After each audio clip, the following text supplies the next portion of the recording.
Right. Okay, so let's start with on your notes.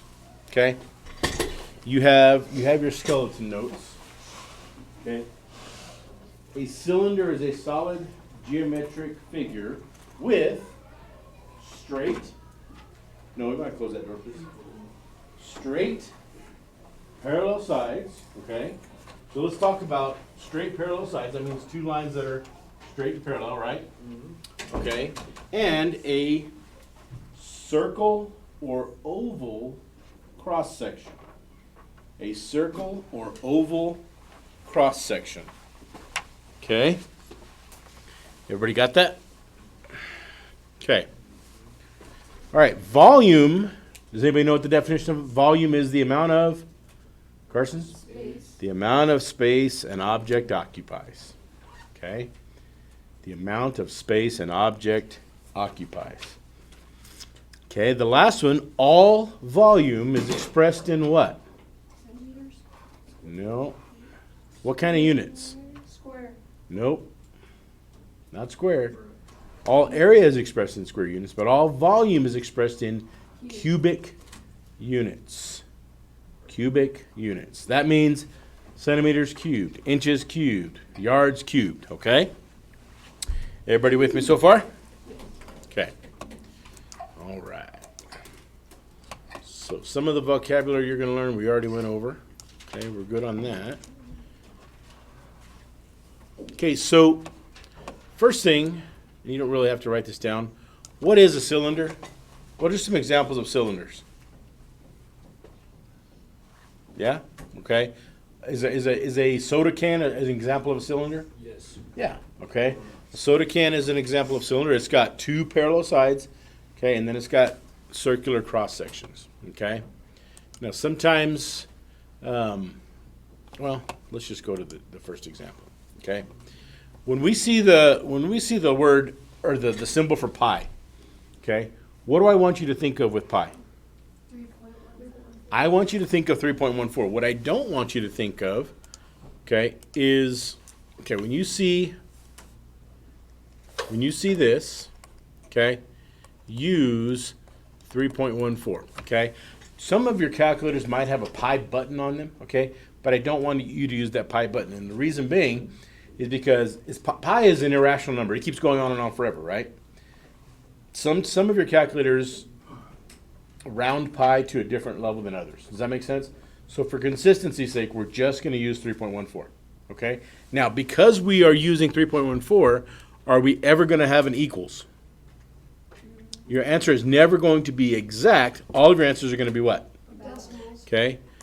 Do not use equals. Instead, use about, okay? You're going to use the about symbol because you're not going to get an exact answer because we're using pi. Good, good? Okay. All right. Let's take a look at this first example. Okay. All right. So the first thing we're going to do is this says find the volume of the cylinder round to the nearest tenth. Well, just like when you found area of something, you had to plug numbers into a what? What am I looking for? Say it. A formula, okay? So you have to have a formula, okay? So the formula that we're going to use, okay, for volume of a cylinder, okay, write this down. I'm going to expect you to memorize these for your quiz, okay?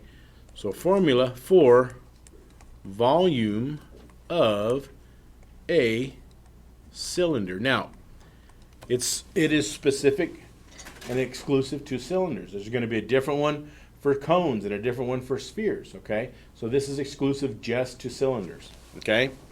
You're going to write this as volume equals, are there circles involved? Yes. Anytime there's circles involved, what has to be part of your, somebody said it, Pi. pi, okay? Pi r squared, and that should look familiar. Because what is pi r squared? Area of a what? Circle. Circle, okay? Pi r squared times h. And what does h stand for?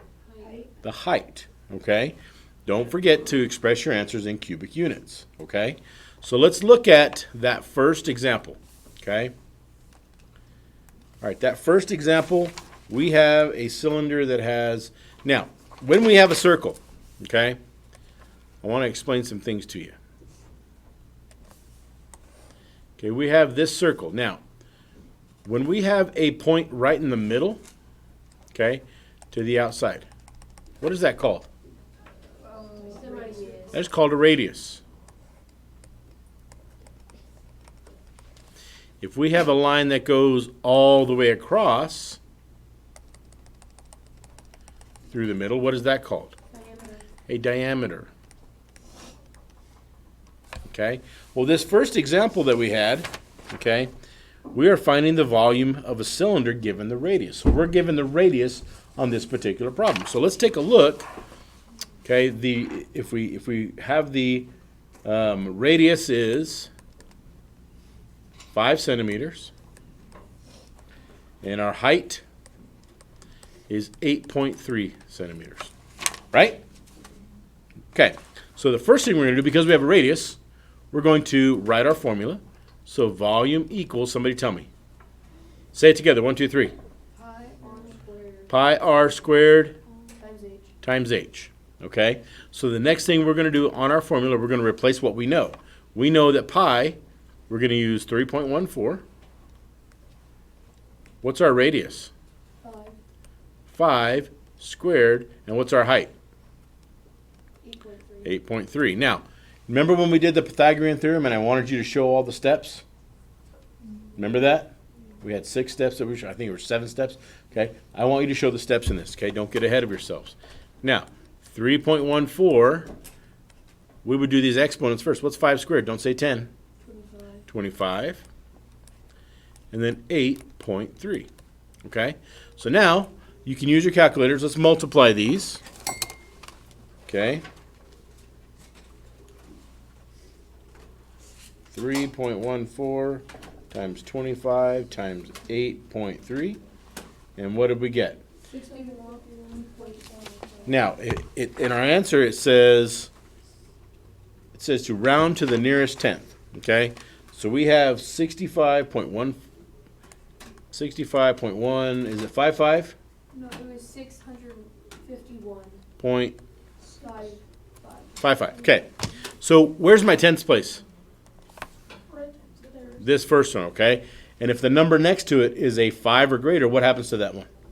You add 1. So if we're rounding this, our final answer is going to be volume is about 651 point what? 0.6. And what are we talking about? What's our unit? Centimeters what? Cubed. Okay. Everybody see how we found that? Okay. That's pretty easy, isn't it? Okay. All right. So let's go back to our example. Okay, now we really don't, I can just show you one of these. You really don't need to do the example because I think you understand it. What would I plug in here? First of all, what am I given? Am I given a radius or diameter here? I'm given a radius. So I'm going to plug in this for r. So my equation would read volume equals 3.14 times what? Pi r squared. Times 3 squared times what? 1.8. Now, if you do the 1.8 squared, instead, if you put numbers in the wrong place, are you going to get the right answer? No. Okay, make sure you put stuff in the right answer. Any questions on finding it from a radius? Any at all? Okay, good. All right, your next example, we're given a diameter. Okay? Well, how easy is it to change a diameter to a radius? Very easy. It's very easy. Okay?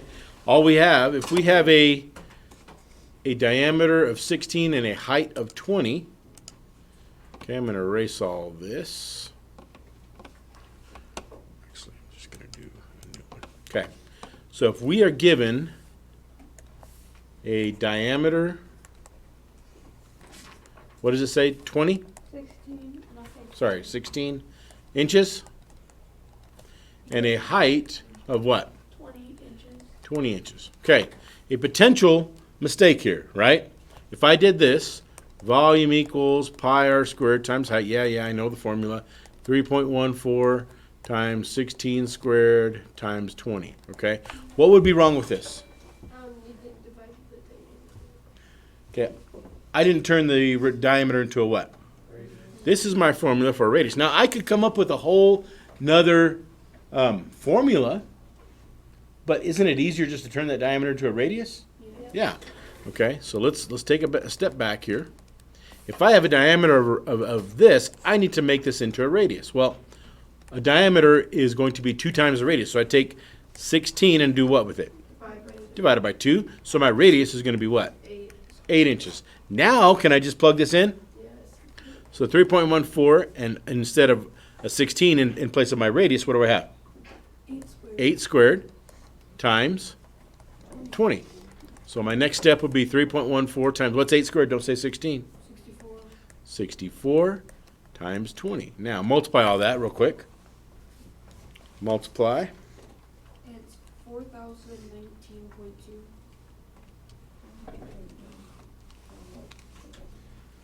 4,019.2. Now, do I need to round anything there? Because it's already rounded to the nearest what? Tenths place, right? All right. So, Wait, but then wouldn't it? is this correct? No. I made a couple mistakes. What's the mistakes I made here? The equal sign needs to be the about sign. Oh, okay. So it should be like that. No, and then the. Oh, what else did I do wrong? Cubic. This should be cubed. Very good, guys. Okay. Do we understand finding from a diameter? Okay. Excellent. All right. Last example. Okay. All right. So if I am told that I have a metal paperweight in the shape of a cylinder, the paperweight has a height of 1.5 inches and a diameter of 2 inches. How much does a paperweight weigh if 1 cubic inch of metal weighs 1.8 ounces? Okay, what are we going to have to find here first? We've got to find the volume, but is that all that this question is asking? No. It also wants to know what? How much it weighs. The total weight. Well, if we know that each cubic inch weighs 1.8 ounces, what do we have to know? How many what? Cubic inches make up this paperweight, right? Okay, so if this is what I'm given, I have a height of 1.5 and a diameter of 2. Okay, a height of 1.5 inches and a diameter of 2 inches. What's the first thing I need to do here? Change the diameter to a radius. So this would mean 2 divided by 2, which is just what? So the radius is 1 inch, isn't it? Okay, so let's plug our formula in. Volume equals pi r squared times height. So this is going to be 3.14 times 1 squared times what's our height? 1.5. Okay, 3.14. What's 1 squared? That's a tough one. 1 times 1.5. Okay, so multiply those. Tell me what you get. 4.71. Okay, so volume is 4.71. I'm going to round to the nearest tenth. So the volume is about 4.7 what? What? Inches cubed. Now, do I know how many cubic inches I have? Do I know how many cubic inches I have? I have how many cubic inches? 4.7. What do I need to go back? Let's go back and what does that example say? Each cubic inch weighs how much? 1.8 ounce. So what am I going to do with that? Round to the nearest 10, make it 2. Which I did. I'm going to multiply 4.7 times 1.8. And when you do that, what do you get? 8.46. So there are 8.46, and we can round this to the nearest. 8.5. So about 8.5 ounces is how much that paperweight weighs. Okay? Does everybody see how we solve for that?